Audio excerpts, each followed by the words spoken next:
and I was, at that point, I was having a lot of trouble financially.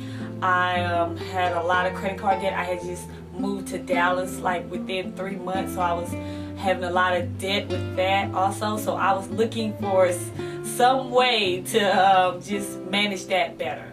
So that's what really made me get into the program. Yeah. One exercise that I remember is that she gave us she said 40 for $10, and she has this documentation where it had like how much you spend on laundry. You could only spend $1. Would you do your laundry, or would you try to use a friend wash at a friend's house?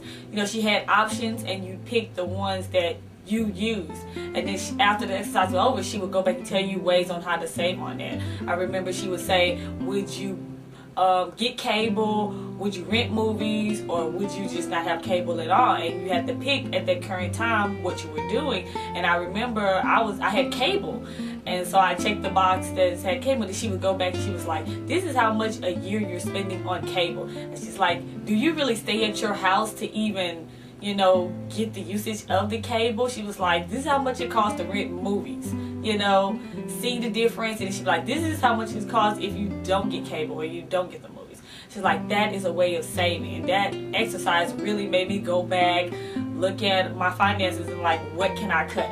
Because I'm spending above my means. Right. I realized that I was not going to be able to afford a home on my salary. So I decided to apply for graduate school, and if I was accepted, and once I was able to get the degree and get a job, I would be able to make the type of salary where I'd be able to purchase a home and live more comfortably instead of with the current salary I've had.